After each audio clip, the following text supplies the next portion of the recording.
borrowers who owe a collective $1.5 trillion, yes, with a T, in student loan debt. And that means instead of working to ease the burden of that growing debt, well, what are we doing? Well, lawmakers in New York just approved a program that allows undocumented immigrants access to financial aid of over $5,000 a year.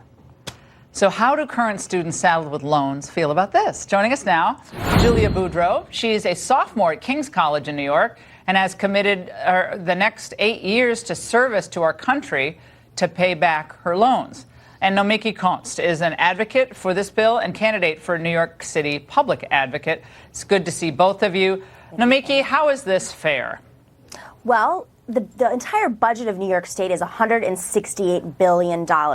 Dreamers contribute $115 million to state and local economies, and this bill is only going to cost $27 million. What this is an investment. I mean, these are people who pay taxes. They've contributed to the economy. Some of them are citizens. They're dreamers. They're children of undocumented people in New York who've been paying taxes and deserve the same privileges and rights that we have just by being in the right area, born in the right area. Now, ultimately, I mean, this is an investment in our people. Okay, hold on. Take a breath. So should people in other countries who want to come here and are good people, should they also, well, why should they be excluded from the $5,000 benefit if they're good people and they've done pretty well in school? They're not excluded. I mean, if people come from other countries and so they can get the benefit too. They can file for financial aid in different forms. I mean, this is a very specific thing for dreamers, who are children of undocumented people who were born either here or came, via. All right, we got to get to Julia. Julia, it's an investment. These people, when you listen to people who are for more, open borders or for amnesty, their point basically is, these people are almost better than American citizens. I mean, they're more pro. They're less criminal. They're paying more taxes. They're working harder. They deserve. I mean, you kind of get that sense that they're the people who really need the benefits, and the American people, I guess, you just have to work for 8 years to be able to pay off your student loans. Julia. Yeah. So thank you for having me, Laura.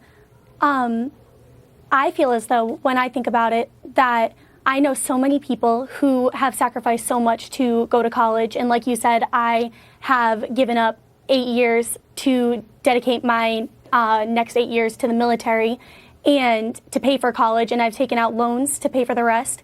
And I feel as though while we need to be sensitive to the needs of others. We need to be sensitive to the needs of others, and we need to take care of immigration reform. That's something that we need to do. But we also have so many people who are struggling to pay for college here. And this is bad legislation. Now, Mickey, I also think we have, it's easy to say, well, the budget's big, so just spend it on this. But I go to New York quite a bit. I love New York. I mean, it's New York. Well, who doesn't love New York? But New York has a lot of problems in the city. And I hear residents complain all the time. I used to live there, but it's been a while. But I go there a lot. It's a lot of problems in New York. You got a lot of still homeless problems. Mm-hmm. You got a lot of veterans on the street. Mm-hmm. You still have a lot of, trash on the street, a lot of filth on the street, people shooting up in the alleyways. Mm-hmm. Doesn't New York kind of have its hands full just with the problems that are already there? So if it's $5,000 extra, why not use that to help the New York residents and the veterans on the streets?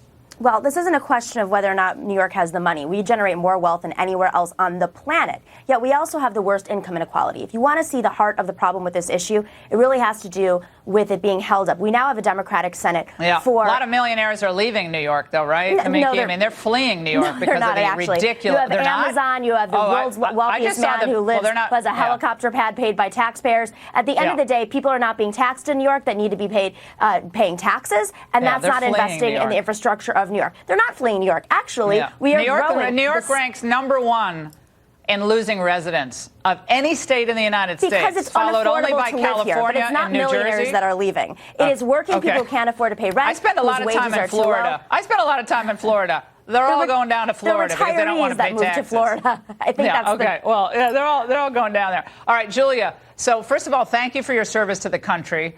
Thank you for coming on, both of you. I think this is going to be very interesting to see the way it plays out. But there's a lot of debt in this country, a lot of student debt. We don't talk about it enough, but 1 point something make trillion. College free. That's everything is going to be free. And well, who the it heck used to is be going much pay more for it? affordable. Everything we have should to just be invest free. in Cars, people, refrigerators, humanity. all of it. CEOs get free taxpayer income.